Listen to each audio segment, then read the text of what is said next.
दोस्तों, मैं परवीन आपका स्वागत करता हूं आपके ही परिवार एग्जाम अटैक में, जहां पर आपको पढ़ाया जाता है टू द पॉइंट।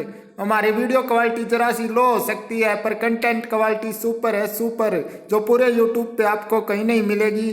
तो वीडियो को शेयर कर दे और चलिए देखते हैं हमारे कंटेंट में आखिर कितना दम है। आज हम कवर करेंगे भारतीय लोक नृत्य व शास्त्रीय नृत्य। तो दोस्तों देखिए, सबसे पहली बात तो यही आती है कि लोक नृत्य व शास्त्रीय नृत्य में क्या डिफरेंस होता है। तो सबसे बेसिक डिफरेंस इनमें है कि शास्त्रीय नृत्य सरकार द्वारा मान्यता प्राप्त है, जबकि लोक नृत्य सरकार द्वारा मान्यता प्राप्त नहीं है। तो दोस्तों, शास्त्रीय नृत्यों को एक निश्चित पैटर्न के हिसाब से किया जाता है, जबकि लोक नृत्य का कोई पैटर्न फिक्स नहीं होता। इन्हें अपनी मर्जी से लोग किसी प्रकार से कर सकते हैं। तो शास्त्रीय नृत्य भारत का प्रतिनिधित्व विश्व में करते हैं, जबकि लोक नृत्य ऐसे ही अलग अलग पर्व व त्योहारों पे लोगों द्वारा किए जाते हैं। तो चलिए देखते हैं। यहाँ पे हम शास्त्रीय नृत्यों को पूरी डिटेल में कवर करेंगे, क्योंकि शास्त्रीय नृत्य केवल 8 हैं जो सरकार ने मान्यता दे रखी है, और लोक नृत्य अनेकों प्रकार के हैं। तो चलिए दोस्तों, शास्त्रीय नृत्य को डिटेल से कवर करते हैं। आपका एक भी क्वेश्चन इस वीडियो से बाहर नहीं जाएगा, ये मेरी गारंटी है। चलिए दोस्तों देखते हैं। सबसे पहले तो यही देखते हैं कि भारत में नृत्य की शुरुआत किसने की। तो भारत में नृत्य की शुरुआत करने वाले हम सब के पूजनीय भगवान शिव हैं, जिन्हें नटराज भी कहा जाता है। तो देखिए दोस्तों, अब एग्जाम पैटर्न बदल चुका है और डिटेल में क्वेश्चन पूछे जाते हैं, तो हम इसे डिटेल में कवर करेंगे। ये आपको जो नटराज की मूर्ति के पीछे अग्नि दिखाई दे रही है, ये ब्रह्मांड का सूचक है, और जो पैर के नीचे दबा हुआ एक राक्षस दिखाई दे रहा है, वो अज्ञान या विनाश का सूचक है। और भगवान शिव का जो एक पैर ऊपर उठा हुआ है, वो मोक्ष का प्रतीक है। तथा भगवान शिव के हाथ में जो आपको डमरू दिखाई दे रहा होगा, वो सर्जन का प्रतीक है। तो दोस्तों, एएलपी व ग्रुप डी रेलवे में इसी प्रकार के क्वेश्चन पूछे गए थे कि भगवान शिव के हाथ में जो डमरू है वो किसका प्रतीक है। तो आप इसे याद रखना, अब एग्जाम का पैटर्न बदल चुका है। तो चलिए दोस्तों आगे देखते हैं। नृत्य के रूप। नृत्य के दो रूप थे, एक थे तांडव नृत्य और दूसरा था लास्य नृत्य। तो तांडव नृत्य को भगवान शिव करते थे। आपने सुना भी होगा कि भगवान शिव तांडव करते थे। जब वो तांडव करते थे तो देखने में बहुत आनंद आता था और मन करता था कि देखते ही रहे। तो चलिए दोस्तों आगे देखते हैं लास्य नृत्य। और लास्य नृत्य को माता पार्वती जी करती थी, और माता पार्वती जी बहुत ही सुंदर थी और मनमोहक थी। तो इसीलिए लास्य नृत्य सुंदरता व मनमोहकता का प्रतीक है। दोस्तों, अब हम 8 शास्त्रीय नृत्य को डिटेल में पढ़ते हैं। सबसे पहले है भरतनाट्यम। तो भरतनाट्यम कहाँ का शास्त्रीय नृत्य है? तमिलनाडु का। देखिए दोस्तों, भरतनाट्यम सबसे पुराना शास्त्रीय नृत्य भी है, जो महिलाओं द्वारा किया जाता है, और इसमें महिलाओं को दासी कहा जाता है। इसलिए इस नृत्य को कभी कभी दासी नृत्य भी कहा जाता है। इस नृत्य में संगीत व नृत्य दोनों का मिश्रण होता है। ये पॉइंट भी काफी इंपॉर्टेंट है, याद रखना। और इसी नृत्य को चदीर अट्टम भी कहा जाता है। आजकल एग्जाम कठिन बनाने के लिए चदीर अट्टम दे दिया जाता है, और आप कंफ्यूज हो जाते हैं कि ये तो कभी पढ़ा ही नहीं। तो याद रखना, ये भी भरतनाट्यम का ही नाम है। देखिए दोस्तों, अब बात करते हैं कि इन नृत्य को करने वाले प्रमुख व्यक्ति कौन कौन है। यहाँ से भी काफी क्वेश्चन पूछे जाते हैं, और लोग इस टॉपिक को अलग से पढ़ाते हैं। ये कोई अलग टॉपिक नहीं है, ये इसी का भाग है, तो इसी के साथ पढ़ते हैं। देखिए, नृत्यकर्ता में सबसे पहले आती हैं यामिनी कृष्ण मूर्ति, दूसरे नंबर पे आती हैं टी बाला शास्त्री, तीसरे पे आती हैं लीला सैमसंग, और चौथे नंबर पे आते हैं सोनल मान सिंह, और चौथे नंबर पे आती हैं सोनल मान सिंह। व मोस्ट इम्पोर्टेंट है विनय तिवारी, जो एकमात्र पुरुष है जो भरतनाट्यम नृत्य करते हैं, नहीं तो ये सब स्त्रियां ही भरतनाट्यम नृत्य करती हैं। तो चलिए दोस्तों, यहाँ से हमारा क्लियर हो गया है कि भरतनाट्यम तमिलनाडु का है, और अब हम उसे डिटेल से पढ़ चुके हैं। आप ये इमेज देख सकते हैं भरतनाट्यम नृत्य किस प्रकार किया जाता है। नेक्स्ट है मोहिनी अट्टम। तो मोहिनी अट्टम केरल का प्रमुख नृत्य है जिसे हम डिटेल से पढ़ेंगे। इसका अर्थ क्या होता है? इसका अर्थ होता है एक ऐसी महिला जो मन को मोह ले। जैसा कि आप इमेज में देख सकते हैं, मोहिनी अट्टम इस प्रकार किया जाता है और यह नृत्य लास्य प्रधान होता है, यानी कि यह सुंदरता से जुड़ा हुआ एक नृत्य होता है जिसमें सुंदरता के दर्शन होते हैं। और अगर बात की जाए इसको करने वाले प्रमुख व्यक्ति कौन कौन है, तो वो है नंबर 1 हेमा मालिनी, नंबर 2 वैजयंती माला। दोनों ही नाम बहुत ही मोस्ट इम्पोर्टेंट है, याद रखिएगा।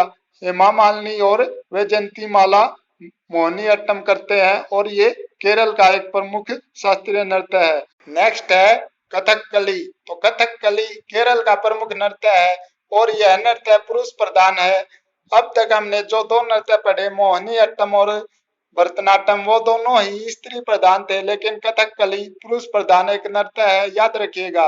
इसमें क्या किया जाता है, तो इसमें नाटक, रामायण व वेदों की कथाओं का किया जाता है। तो चलिए दोस्तों देखते हैं। इसको प्रस्तुत करने वाले प्रमुख व्यक्ति हैं कृष्ण कुट्टी व राम गोपाल व उदय शंकर। इसमें कृष्ण कुट्टी मोस्ट इम्पोर्टेंट है, ये सब पुराने हैं और नए चेहरे इसके हैं वो हैं रीता गांगुली, कनक रेल्ले। तो जो नए चेहरे हैं वो है रीता गांगुली और कनक रेल्ले, ये दोनों भी कथकली नृत्य को करते हैं। आपको ये भी याद रखने हैं। इसको पहली महिला कौन थी जिसने कथकली नृत्य किया था, तो वो थी रागिनी देवी। ये क्वेश्चन भी काफी बार पूछा गया है। और क्यों पूछा गया है? क्योंकि कथकली नृत्य पुरुष प्रधान है, लेकिन इसे करने वाली पहली महिला थी रागिनी देवी। नेक्स्ट है कथक। तो कथक उत्तर भारत का एक प्रमुख नृत्य है। देखिए दोस्तों, कथकली केरल और कथक आए तो उत्तर भारत, कंफ्यूज नहीं होना है बिल्कुल भी। अगर ऑप्शन में उत्तर प्रदेश हो तो उत्तर प्रदेश भी ठीक होगा कथक, लेकिन वास्तव में उत्तर भारत का है। तो देखिए दोस्तों, इस नृत्य पर मुगल संस्कृति का सबसे अधिक प्रभाव पड़ा है। अब हम देखते हैं कुछ घराने जो प्रमुख हैं, जयपुर घराना व लखनऊ घराना। तो दोस्तों, अगर आप घरानों से संबंधित वीडियो देखना चाहते हैं तो मैंने एक मैराथन क्लास ली है संगीत की, जिसमें घरानों को, रागों को, सबको डिटेल में कराया गया है। उससे बाहर आपका संगीत का क्वेश्चन एक भी नहीं आएगा, आप वो क्लास भी देख सकते हैं। तो जयपुर घराने से संबंधित हैं जो प्रसिद्ध व्यक्ति वो हैं बिंदादीन महाराज, और लखनऊ से हैं बिरजू महाराज व लच्छू महाराज। ये क्वेश्चन इस प्रकार भी पूछे जाते हैं कि बिरजू महाराज कौन से घराने से प्रमुख हैं, तो आंसर होगा लखनऊ घराने से। और कौन सा नृत्य करते हैं, तो कथक नृत्य।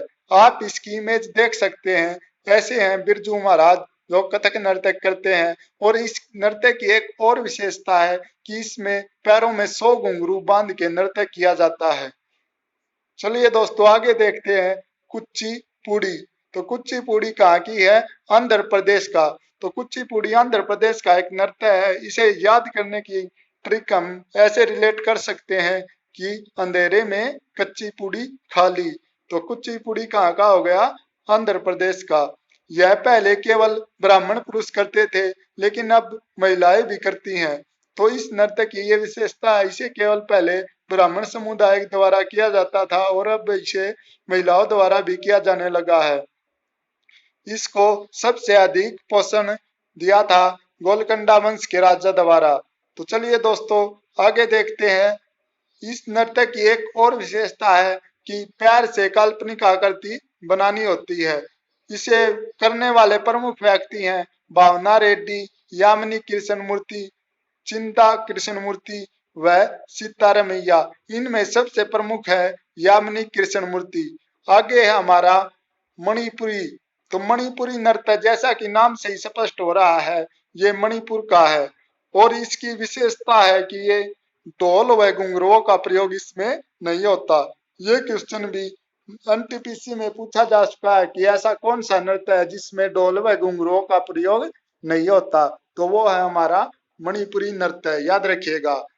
नेक्स्ट है ओडिसी। और ओडिसी बहुत ही प्राचीन है, जिसका शिलालेखों में भी वर्णन मिला है। और कोणार्क के सूर्य मंदिर जो कि उड़ीसा में है, उसमें भी इसका वर्णन मिला है। इसमें क्या किया जाता है? इसमें कृष्ण और भगवान जगन्नाथ की महिमा का गान किया जाता है। तो इसको प्रस्तुत करने वाले प्रमुख कलाकार हैं इंद्राणी रहमान व सोनल मानसिंह। याद रखिएगा दोस्तों, इंद्राणी रहमान व सोनल मानसिंह दोनों ही ओडिसी से जुड़े हुए हैं। नेक्स्ट है सतरिया। तो सतरिया असम का एक प्रमुख लोक नृत्य होता था, जिसको शास्त्रीय नृत्य के रूप में मान्यता सरकार ने 15 नवंबर 2000 को दी। इस प्रकार ये इस लिस्ट में जुड़ने वाला सबसे नवीनतम शास्त्रीय नृत्य हो गया है। तो सत्रिया असम का एक शास्त्रीय नृत्य है। याद रखिएगा, इसकी विशेषता क्या है कि इसमें नृत्य के साथ साथ अभिनय व गायन भी किया जाता है और इसको लेकर आने का श्रेय शंकर देव को जाता है। इसके प्रसिद्ध कलाकार की अगर बात करें तो वो है रामकृष्ण तालुकदार। याद रखिएगा, रामकृष्ण तालुकदार सतरिया नृत्य जो असम का है और सबसे नवीनतम इस लिस्ट में जुड़ने वाला शास्त्रीय नृत्य है।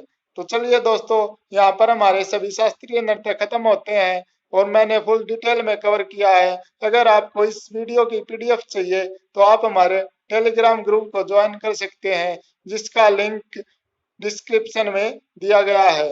दोस्तों, मैंने इस टॉपिक को पूरी डिटेल में कवर किया है। अब आपकी बारी है, अच्छे से नोट्स बनाएं और उन्हें जब तक रिवाइज करते रहें जब तक जॉब न लग जाए, क्योंकि हम चाहते हैं हर वो बच्चा जॉब लगे जो एग्जाम अटैक से जुड़ा है। अगर आप अभी तक एग्जाम अटैक चैनल से नहीं जुड़े हैं तो सब्सक्राइब कर लें हमारे चैनल को और बेल आइकन को दबाना न भूलें, ताकि हर आने वाले वीडियो की नोटिफिकेशन आपको सबसे पहले मिल सके। Thanks for watching. आपका दिन शुभ हो।